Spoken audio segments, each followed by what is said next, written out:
Yeah, I mean, Coach Russ is one of those dudes that when he's in football, he's all in football, and then when he's out of it, he's with his family. So we knew it was going on, but you couldn't tell a difference in the way that Coach Rossi was. What's like I don't know, do you have like a favorite story about him or memory or something that tells what personality? It could be football or not football. Yeah. I don't know. I think it was pretty funny when he messed up his shoulder, and he that was when he was my rush coach, and so because he's so detailed, he'd want to show us exactly how we're supposed to do it. So he'd be doing it with one arm, and then he'd be like, obviously you don't want to do it with one arm. You want to, and he'd like kind of try to bend his arm like that and stuff like that. But yeah, that was pretty funny, and I'd say that was probably one of the best Coach Rossi moments.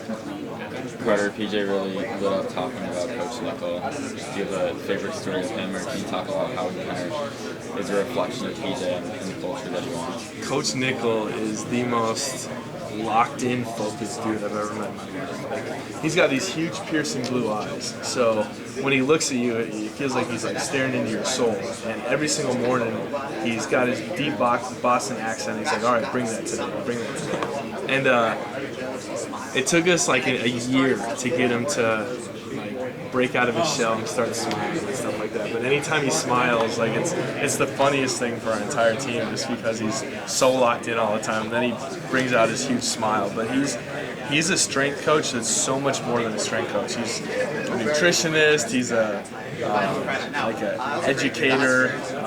He's in charge of classes. Like the dude is everything. So he's I love Coach Nickel. I owe a lot to Coach Nickel. What's it like playing for Coach Fleck? It's I love it. Seriously, I mean, there's no coach in the country that I'd rather play for.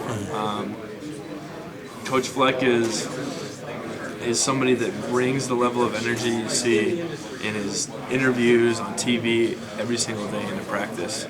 But on top of that, as I've grown in my relationship with him, I've realized how relatable he is. So I can go into his office and talk to him about stuff that I'm struggling with my family, with my friends, whatever. Stuff that I maybe don't want to tell my parents, but I need someone who I trust to give me good wisdom. And sometimes I just need someone to talk to me. Coach Fleck loves to talk, so it's great being able to go into his office and just sit and talk to him. What do you guys think was the turnaround, the catalyst that led to your guys' turnaround last year? Could it have been that loss at Illinois that maybe did something to spark something inside you guys? I talked to Kenny and Coach Fleck about that, and they seem to think that that was one of the catalysts. Yeah, I mean, I'd say it was one of them. I think we just recognized that we needed to make a huge change, and a lot of that had to do with details. That was kind of the big thing, is that we weren't detailed, and it showed. The West being as wide open as it is, with a lot of people picking Nebraska, some picking Iowa. You guys see Minnesota up there, right? With the should be named with those teams. 100%, no doubt.